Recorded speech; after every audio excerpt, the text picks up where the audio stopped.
Media ಮೂಲಕ ಇದೊಂದು ದೊಡ್ಡ ಹವ್ಯಾ ಕ್ರಿಯೇಟ್ ಮಾಡ್ತಾ ಇದೆ. ಅದರಲ್ಲೂ ನಮ್ಮ ನಿಮ್ಗೆ ಗೊತ್ತಾದ ಯತ್ನಾಳರಂತೆ ದಿನಕ್ಕೊಂದು ಈ ಮಾತು ಮಾತಾಡ್ತಾ ಇದ್ದಾರೆ.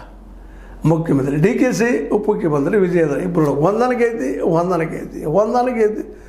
ಆರಂಭದಿಂದಲೂ ಅವರ ಆರೋಪದ ಕಾಂಗ್ರೆಸ್ನೊಂದಿಗೆ ಹೊಂದಾಣಿಕೆ ಇರಾದ ಕಾರಣ ಯಡಿಯೂರಪ್ಪನವರು ಮತ್ತು ಅವ್ರ ಮಗಂದು ಅವ್ರ ಕುಟುಂಬದ್ದು ಅಂತ ಈಗ ಇನ್ನೂ ಜೋರು ಹಿಡಿಸಿದಾರೋ ಅದು BJP ಅವ್ರುಗಳಿಂದ ಹಿಡಿಸ್ಲಿಕ್ಕೆ ಹಚ್ತಾ ಇದ್ದಾರೋ ಮೀಡಿಯಾ ಹಚ್ತಾ ಇದ್ದೀವಿ ಆ ಮಾತು ಬೇರೆ. ಇದೆಲ್ಲ ಕಾರಣಕ್ಕಾಗಿ ಇವತ್ತು ಕುಮಾರಸ್ವಾಮಿಗಳಿಗೆ ಇದನ್ನು ಎದುರಿಸೋದು ಹೆಂಗೆ? ಯಾಕಂದರೆ ಕಾಂಗ್ರೆಸ್ ಜೊತೆಗೆ ಸಂಬಂಧ ಹೋಗಿಬಿಟ್ಟದ. ಮತ್ತು ಅವ್ರ ಮುಂದೆ ನಿಲ್ಲುವಂಥದ್ದು ಇಲ್ಲ, DKCನ ಮುಖ್ಯಮಂತ್ರಿ ಮಾಡಿ ಅವನ ಮುಂದೆ ನಾವು ನಿಲ್ಲುವಂಥದ್ದು ಅವರಿಗೆ ಸ್ವತಃರಾಮ್ ಒಪ್ತಾ ಇಲ್ಲ.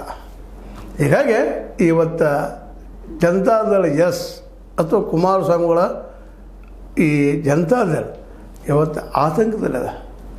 ಇದೇ ಮುಂದುವರೆದ್ರೆ ಒಂದು DKC ಅವರು BJPಗೆ ಬಂದ್ರೆ ನಮ್ಮ ಸ್ಥಾನಮಾನ ಏನು? ಮತ್ತು ಮುಖ್ಯಮಂತ್ರಿ ಆಗಬೇಕು, ಸ್ವತಂತ್ರವಾಗಿ ಇಡೀ ರಾಜ್ಯ ತುಂಬ ನಾನು 113 ಕ್ಷೇತ್ರಗಳನ್ನು ಗೆದ್ದ ಶಾಸಕರನ್ನು ತರ್ತೀನಿ ಅಂತ ಇವತ್ತು ಉತ್ಸಾಹವೂ ಇಲ್ಲ, ಶಕ್ತಿಯೂ ಇಲ್ಲ. ಆ ಪ್ರಮಾಣದ ಇವತ್ತಿನ ರಾಜಕೀಯಕ್ಕೆ ಬೇಕಾದಂಥ ಹಣಬಲವೂ ಅವರಲ್ಲಿ ಉಳಿದಿಲ್ಲ. ಅದು ಇಲ್ಲ ಅಂತಲ್ಲ, ಒಂದು ಪ್ರಾದೇಶಿಕ ಪಕ್ಷಕ್ಕೆ ಏನು ಬೇಕು ಅದೆಲ್ಲ ಅದ. ಆದರೆ ಕಾಂಗ್ರೆಸ್ ಮತ್ತು BJPಗಳಷ್ಟು ಬಲಿಷ್ಠವಾದಂತಹ ಆರ್ಥಿಕ ಬಲ ಅವ್ರಿಗಿಲ್ಲ. ಜೊತೆಗೆ ಇವತ್ತು ನಾಯಕರು ಯಾರೂ ಉಳಿದಿಲ್ಲ.